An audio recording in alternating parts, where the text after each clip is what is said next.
I want these guys to like not be able to stand each other. And it's just like chefs have egos anyway. So let's get these guys just like fighting and just trying to undermine each other. Welcome again to Nourish by Spinneys, where we bring you award-winning conversations to inspire you to eat well and live well. I'm Devina Divecha. And I'm Tiffany Eslick. We're continuing our conversations with leading players from the food industry, from farmers to foodies.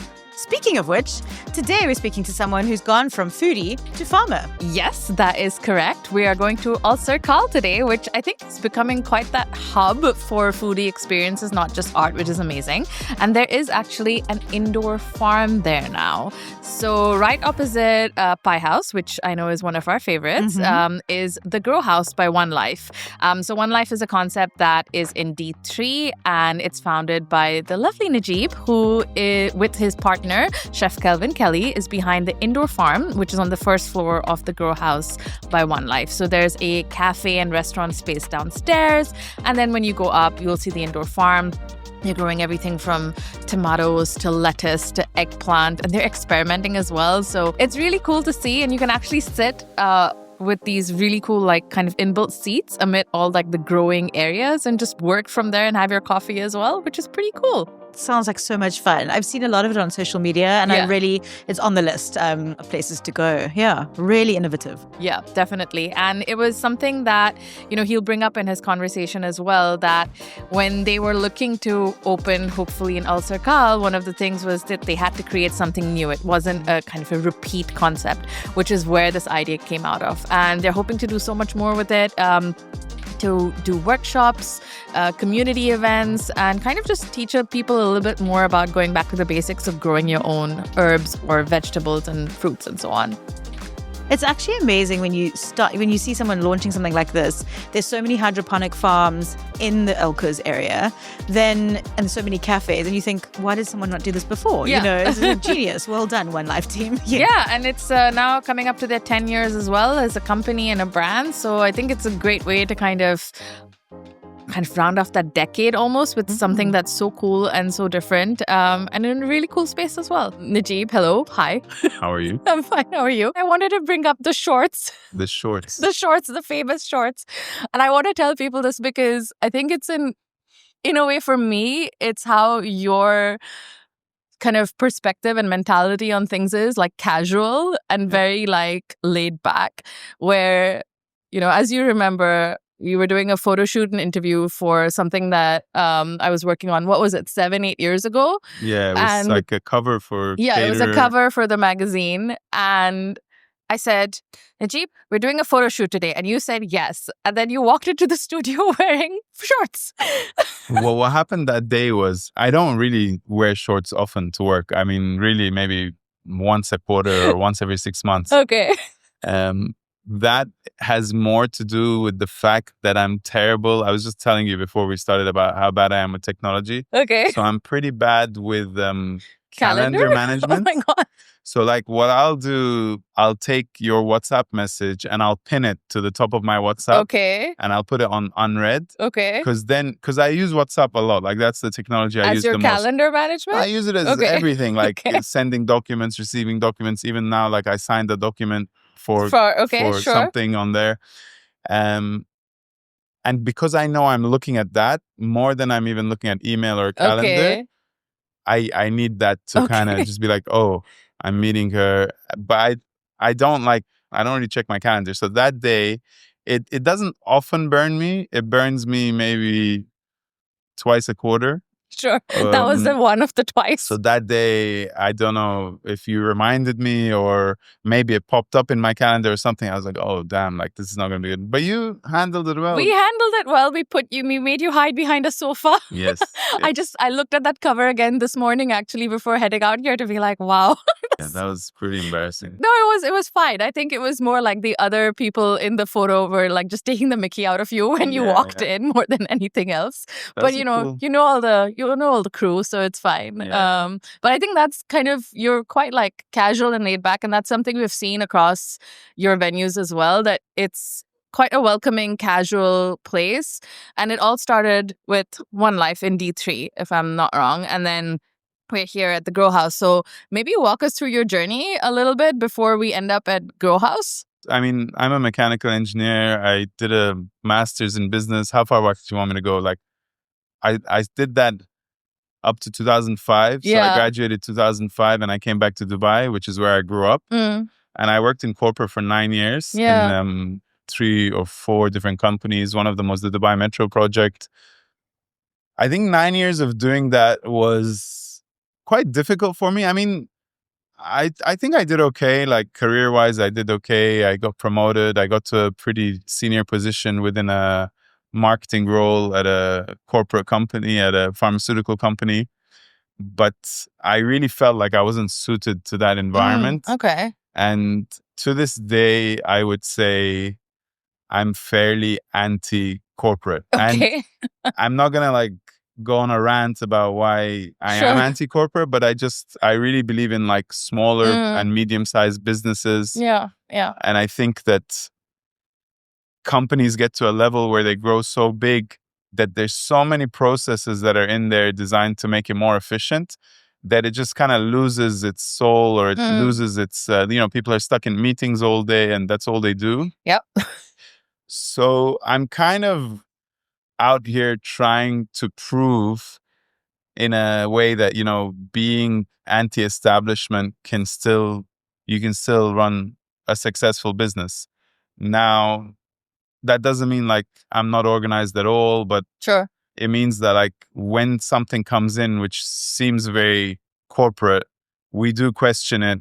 Is the benefit of this more than, the cost of our time and our feeling of kind of being an independent company? But back to Rewind. So I worked corporate for 9 years, really didn't like it. Left my job to start a business. Wasn't sure that business was going to be One Life. Was it always F&B though? Well, it was F&B or doing an indoor football pitch. Okay. Which was an idea my brother and I had discussed. Okay. And then I actually ended up settling on a vending machine business. So I wanted to do vending machines in offices that sold like salads, healthy snacks, this kind of thing. Yeah. That led me to look for a caterer. When I found a caterer, I found that like the margins they were putting on top of the food meant that there was really no money in it for us or for me. So I said, okay, I'm going to open my own kitchen to supply my vending machines. Right. And one of the first people I contacted was Alserkal. At that time, the business was called Tubs. I think we got some way with convincing them that we would put tubs in here, because the idea that it would be in tubs, like these salads in tubs with the layers. But the spaces that they had were too big for what we needed. Okay, So we ended up taking a smaller space in D3. And, right now, the One Life you see in D3 is quite big, but we took like a fourth of that space originally. Okay. So it was a 1,500 square foot shop in D3. We signed in 2015. We opened at the beginning of 2016. Then after that, 2021, we opened in JVC. Again, a smaller place. That's still small. The outdoor area is bigger than the indoor area. And I think like at this point now, Chef Kelvin, who I had hired in 2015 or beginning of 16, became my partner or our partner, because I also have my brother and my wife are my partners. So we became 4 partners in the business. Right. So I'm here one day having lunch with him at the Ugly Noodles pop-up down the road. I mean, this is how kind of anti-corporate or anti-establishment we are. We were just like, we came to Ugly Noodles. We had some dumplings or whatever. And we just walked around and we're like, man, this is a real cool place. And One Life would be cool here. And then 2023, we get in touch with them. We say, we want to do something. We want to bring One Life here. And they were like, okay, but we don't do like second or third branches of places here. Like, come with an original idea. Gotcha. We went back. We were like, okay, it's a positive thing that they want us there. But we were like, what are we going to do that's different? Yeah. And we had some weird ideas. Like one was to do a flower shop. Okay. Combined with a cafe. Okay. But it didn't feel really, really strong until we came back to an idea from COVID. So in COVID, we're trying to grow, our own herbs, and we created this like IKEA shelf, which has Kelvin had drilled like holes in them for us to put pots. I did like an irrigation system in it. But the one thing we forgot was the lights, which you see a lot of grow lights around us here. So it wasn't a very successful project, but we did call it the Harvester 3000, despite there not being a 2000 or 1000 version. We went straight to 3000. Just sounded better. So then Serkal's waiting for a concept from us that's a little bit different, and they were quite patient to the whole process. Like they were never like, give us your concept or we're gonna give the unit to someone else. It was like super chilled, like, okay, take your time, come back with something and do it. And we just said like, we'll build a farm upstairs, originally like a hydroponic farm. Got it. Okay. And we presented it to them.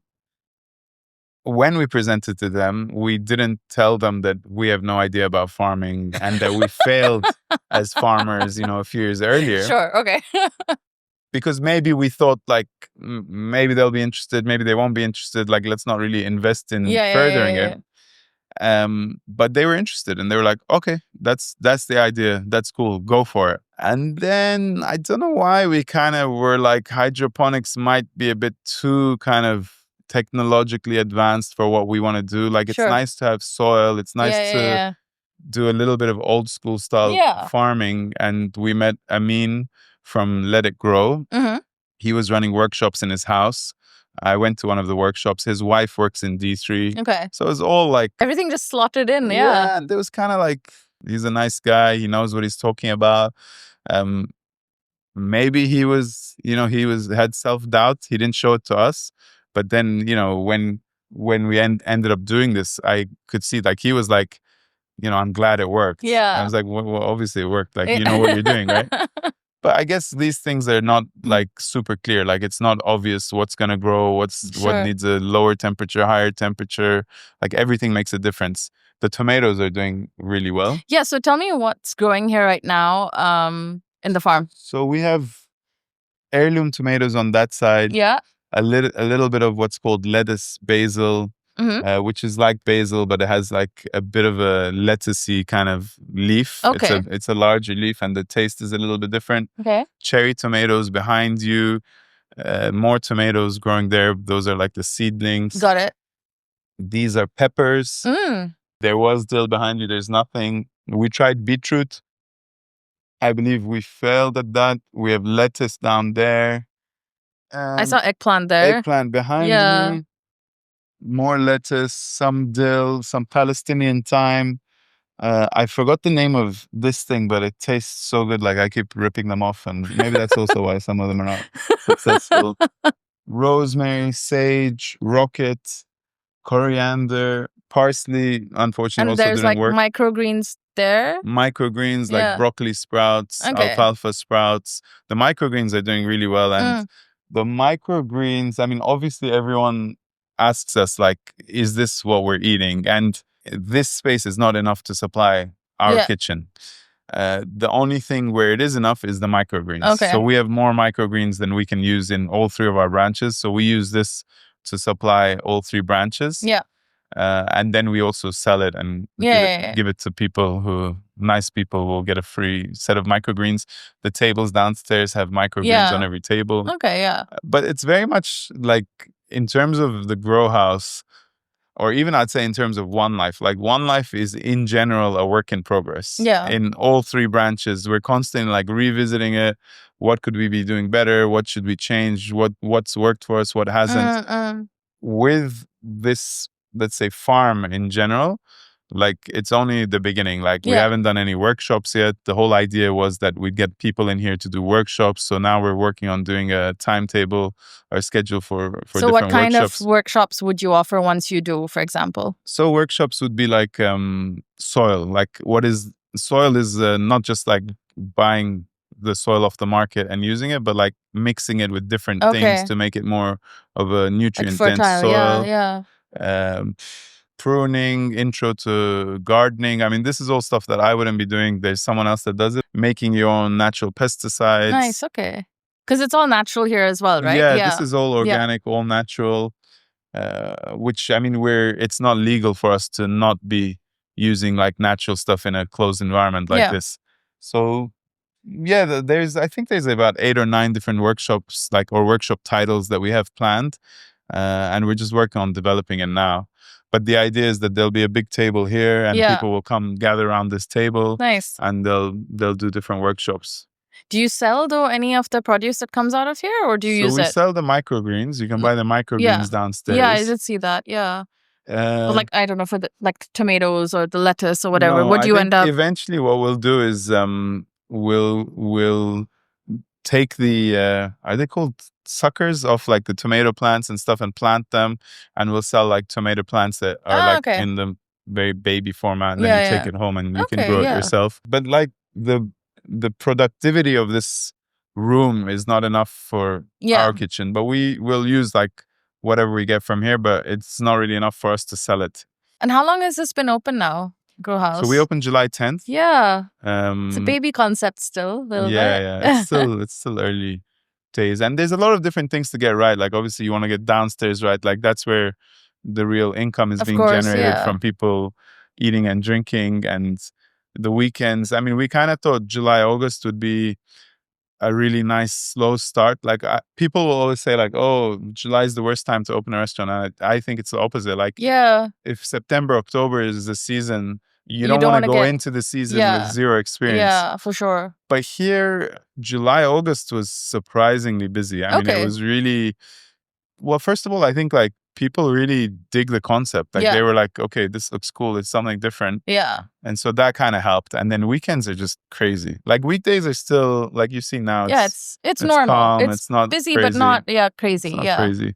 But weekends got really crazy from the first weekend. Yeah, I think I was saying this to, I don't know how many people at this point, but I feel like July, August, especially over the last couple of years and certainly more this year, is not quiet anymore. My theory is that Ramadan used to be August and July. Yeah. And in that time, people it was quiet, either didn't go out or didn't stay in the country, or they used that opportunity because you also have your Eid holidays, which you can combine with your annual leave. Of course. But now that Ramadan is in February, March, yeah, it's really shifted. And there have actually, yourself, there have been so many soft openings, I guess, over the summer. It's actually been quite a foodie summer for me as well. I was oh wow, there's a lot. So since we opened here in July, Pie House opened. Yeah. And now I believe this week, Middle Child is going to open. Oh, is it this week? Nice. I mean, I don't want to be the one to announce it. We just did. I think it is. You heard it here first, or maybe not, but we did. I'm making their announcements for them. But only we heard it. Nobody else did.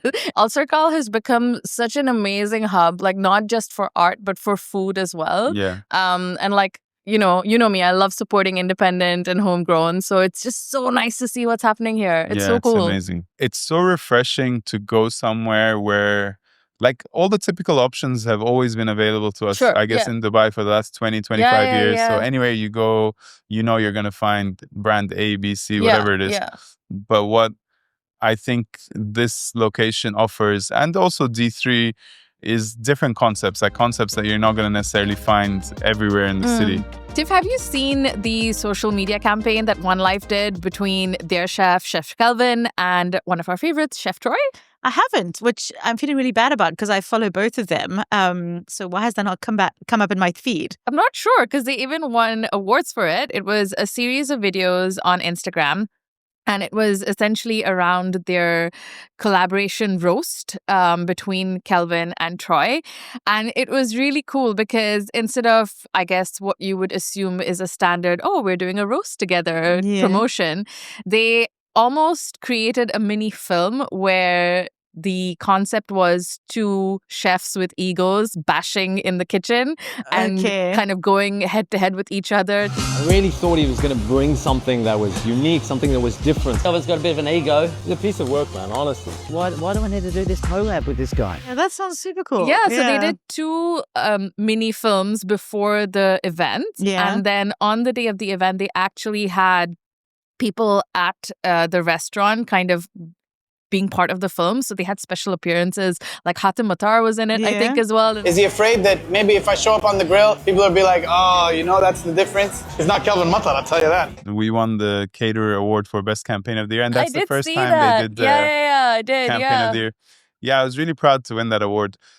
I mean, yeah, like, I feel like people don't go on social media to see the same thing again and again. And I can get why brands are putting the same thing out there, because we kind of think like, oh, this is what I want. Right. I've seen it work, or they've done it well. Sure. And you just kind of end up copying what's out there. We don't really have a marketing department. I mean, it's me and you? Roxana helps me. And obviously, like, the first thought that comes to my head is the classic, like, okay, they come in and they're cooking together and they're really like getting along and they're creating something beautiful and it's out there.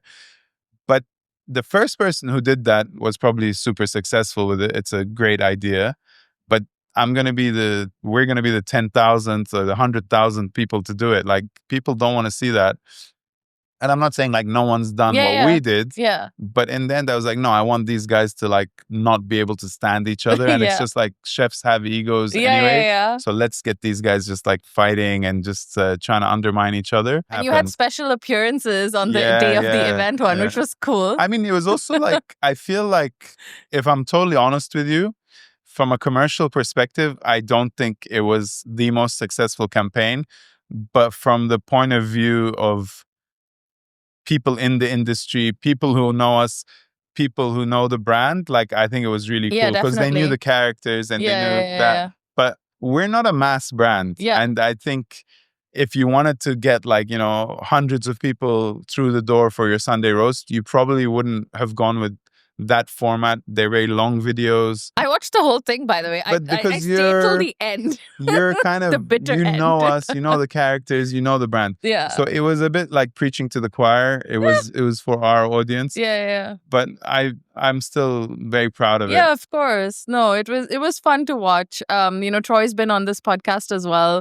And you know, he's a friend too. And so just watching Isn't he a fantastic actor? He was really He's so good. He was really good. And yeah, I think it was just a really nice way to put across the concept. But like you say, people who know the brand were like, oh, this is different. This is interesting. It's not your bog standard. I mean, with everything we do, it's kind of trying to not be that. I mean, I always use this line, like, the most standard caption you'll read, and I don't know why I use tiramisu, but it's like, have you tried our tiramisu? Like, that's your Instagram post is a tiramisu. Have you tried our tiramisu? And to me, that's like the epitome of what we want to not be. Right, like, we want to move away from that. But it is tempting, right? You're like, okay, we're a restaurant, we're selling food. Yeah. Get a nice food shot and then be like, have you tried it? You know, or come and try it. And it's just like, people are like, don't tell me what to do. Leave me alone. So maybe like I can be a consumer at the same time as a business owner. And I want consumers to actually engage with the content we're putting out. To go back to this, at what part of this journey did you decide to give up on Tubs? Tubs was, so we opened in D3 as One Life. With the intention that we would, so it became like, let's get a kitchen to supply Tubs. Oh, if we're going to get a kitchen, let's put a few tables out there. Okay, so now we've got a kitchen and a few tables. Okay, let's open this cafe. Once we settle the cafe, we're going to do the vending machines. Okay. The major change at that point was being in the business for 3 months or 6 months or whatever it was at that point. I realized like the human connection is insanely significant. Like, people are coming to you not just for their lunch, but they're coming to have, you're almost like a barman. You know how like people tell their barman their problems? So you become that person for people. And I just felt like a vending machine wouldn't be able to deliver the human connection, which had kind of was built into One Life from day one. So from day one, it was like we were getting to know our customers. We were part of that community in D3. And then it was like, well, a vending machine is going to be a lot of work. Like, it's just going to be transactional. And when we kind of saw that, well, we don't want to be a transactional business only, the vending machine idea kind of just died off. And I think a lot of things die off over time. Like, it depends. like how commercially driven are you? If it's only about finance and numbers, then you'll take decisions in a certain way. But then, I don't know, I feel like it's important for us to know what is one life and what is not, because sometimes it's your ego driving your decisions. Sometimes it's this like pursuit of wealth. You're like, oh, we're going to make a lot of money if we do this, which often, because you're kind of like not that into it, or because you underestimate the costs, you're like, oh, actually this thing we spent so much effort on to make money, we didn't actually make a lot on it. And oftentimes it's more like, I think relationships over time and having that human connection really helps your business in the long run. And why did you pick One Life, by the way? I didn't ask you that. I remember where I picked it. Okay. And the reason is a bit random. I mean, part of it is random, part of it makes sense. So I've quit my job at this point. I quit my job in October 2014. Okay. And I've quit it to pursue a business which I don't even have the business plan. Sure. So I think from October 2014 till March 2015 or February, I'm like writing a business plan. Right. I don't have a business plan. I don't have a plan. I have a child. And by the middle of 2015, I have a second child. Right.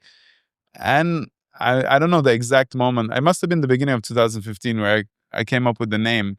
But I had a lot of self-doubt. Like, I still have a lot of self-doubt. But back then I was like, what am I doing? Like, what did I quit my job for? And some people would tell me that, like, you quit your job, you have a kid, like, what's your plan?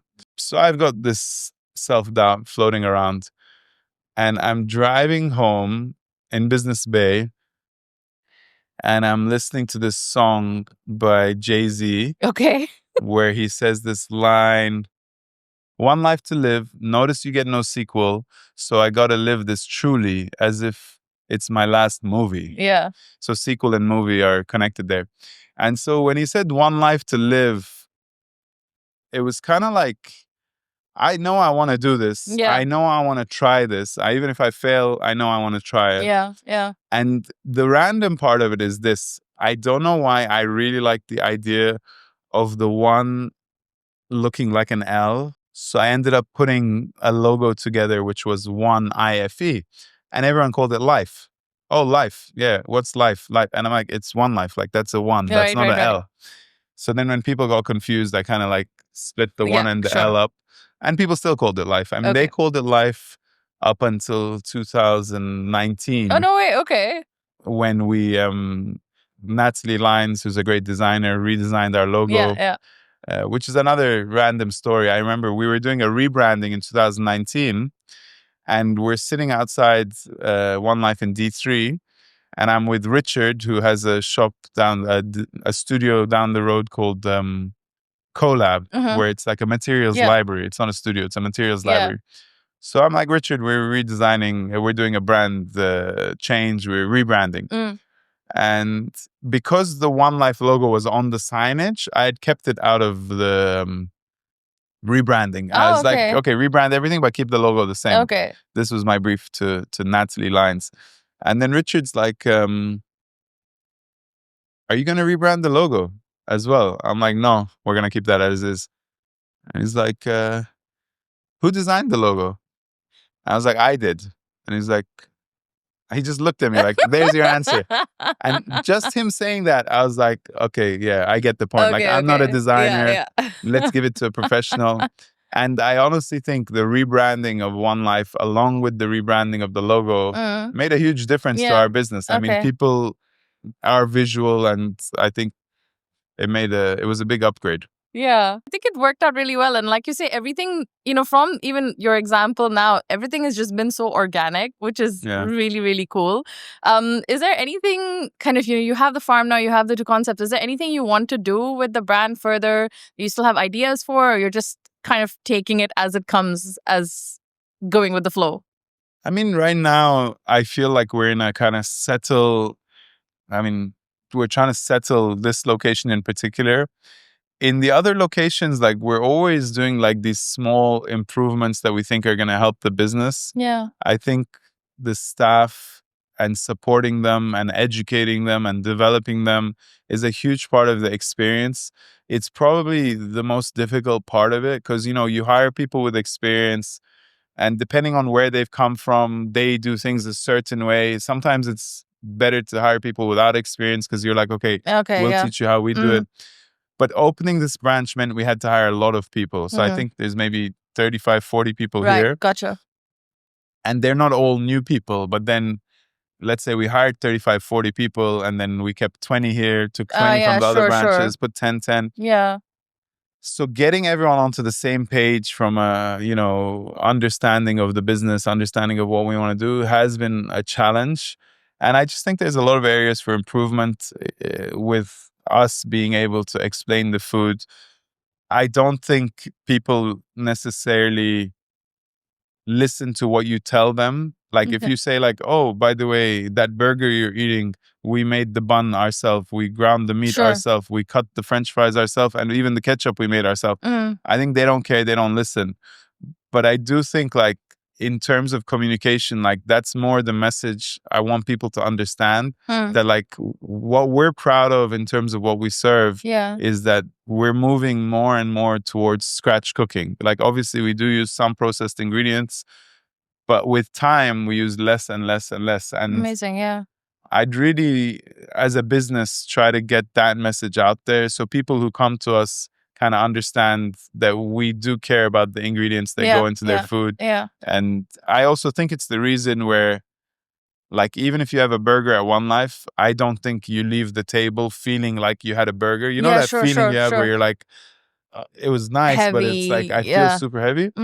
Like, I think our sandwiches, our burgers, like even the kind of unhealthy stuff that we sell, it still is more like not palatable, digestible, or whatever I get it. No, because when I came here to eat, I actually had a lot of dishes that had dough, but the dough was, by the way, I felt like I wrote an ode to your dough because I was like, this is really nice. Like this, you could tell it's been like made properly and it feels fluffy and light airy. And airy. And I was in love with the dough, by the way. So definitely noticed that. Yeah, I mean, there's definitely an intent behind the food we serve. Like we're not out here saying like food has to taste good. That's a non-negotiable. And I don't think like when I see other brands like trying to promote healthy eating or whatever it is, I get it, and it's a good intention as well, but I just don't think consumers respond to it as much as they do like, oh, let's go there, their food is really good. So our first priority is to make sure the food tastes good, but then we're also not gonna take shortcuts or just pump it with fat and salt and sugar and all that stuff. We do care about the actual quality of the ingredients that we're serving to our customers, but without necessarily shoving in their faces. They'd be like, come here. We've never said, I don't think we've ever used the word healthy. Like go through our Instagram for 10 years and it's not a word we want to use because it's kind of, first of all, it means different things to different people. Yeah, exactly. I was going to say. If you eat, 8 of our burgers every day for a month, it's not going to be good for you. So it's not necessarily healthy. But also because I just don't think it's a term that resonates with people as much as and like I said, it's subjective as well. Like what could be healthy for you may not be healthy for me. Just depends on everyone's bodies and body chemistry and things like that. So if I was out there, I wouldn't take health advice from someone who's got this body necessarily. You did say something that I didn't want to ask about. You're coming up to 10 years. Yeah. How do you feel? 10 years? It feels great. I mean, I think I'm just not the type of person who really looks back and celebrates wins. I want to be that person, but I'm kind of always like, I don't feel established, like even individually now? Or really? as because I feel like this is a very fickle business. You give, you have 1 or 2 bad weeks, 1 or 2 bad months, and your reputation can change. And, you've been in Dubai your whole life. Like we've seen brands that were hot that just disappeared. And that moment from being hot to disappearing, I think is much more, I think food brands or restaurant brands in particular are much more fragile than we think they are. So keeping, not only, my job is not to keep the standard where it is. The market is improving, right? Like 5 years ago, I don't think the market was as great as it is now. And 15 years ago, it definitely wasn't. Yeah. So if in 5 years from now, One Life is what it is today, it'll be a stale brand. So you're always kind of fighting to stay fresh. Yeah. So maybe I don't take a breath enough to say like, wow, 10 years of One Life. But definitely, like, I'm extremely proud of what it has become. And it's definitely a team effort. Like, there's so many people within our team who treat it like their own business. And that's kind of like what we tell them. Like, if we're training like the front of house staff, we're saying, welcome people into your space. It's your space. Like, don't look at yourself as an employee. Okay, tomorrow you might find a better opportunity. But if you want to grow and develop as someone who works in this industry, you need to treat it like it's your space. You welcome them into your space. Treat it like it's your business. How would you do things if it was your business? And so many people have contributed to kind of like what One Life has become today. So I'm definitely proud of it. And I'm also very proud of it when I see my kids are proud of me. Like, so they'll be like, One Life's amazing, Dad, and they love it. I was gonna say, when it was What the Food at Alserkal, I was in the audience of a panel discussion you were at, and I think your kids were there as well. They were piping up as well, and I was like, oh, hello. Yeah, my son asked the first question, which was a question he used to always ask me at home. And he asked it there in the audience, how much money does One Life make? And I was just like, no, I'm not going to, like, undisclosed. I remember that. And I was like, oh, hello. Who's this? Bless them. So I'm going to close off our conversation with our closing question that we ask everyone on this podcast. What is it that nourishes your soul? I mean, look, I think the industry we're in is really about feeding people. And when you look at it like that, I don't think it's just about the food. I really think it's the human connection. So I cashier. I mean, right now, I'm going to leave this podcast to go to D3 and cashier at lunch. So I cashier from 12 to 2 every day. And I get to talk to a lot of people. And I would say it's like a mutual exchange. Like, I feel like if I can make their day like 1% better or 2% better, it's probably selfish of me, because I'm probably, if I'm able to maximum make their day 1% better, but all the kind of nourishment I receive back from them, I end up feeling like probably a lot of my happiness derives from those interactions. And, you know, I'm proud that I'm very close to our customers. I'm proud that, you know, I know them a lot on a first name basis. You can check out that Instagram video we did where I'm talking to them on a first name basis. And I think it's just humans. Like, for me, what nourishes my soul is that human connection. And that's probably why I still cashier every day. You know, sometimes people are like, why are you doing this? Like, can't you hire someone to do it? I was like, yeah, I can hire someone to do it, but I want to be there. Like, I want to be in that environment. And I also left corporate so that I wouldn't be just sitting on a laptop all day. Like, if I had left that environment, and this is maybe the opposite of your question, like what eats at my soul or like sucks out my soul is just sitting on a laptop all day or doing Zoom calls or anything like that. So I'd much rather be in front of customers, talking to them, even this, like talking to you, even before the podcast, just catching up with people. I think that's kind of what I always should have been doing, or what I was meant to do. So that's what kind of adds to my soul.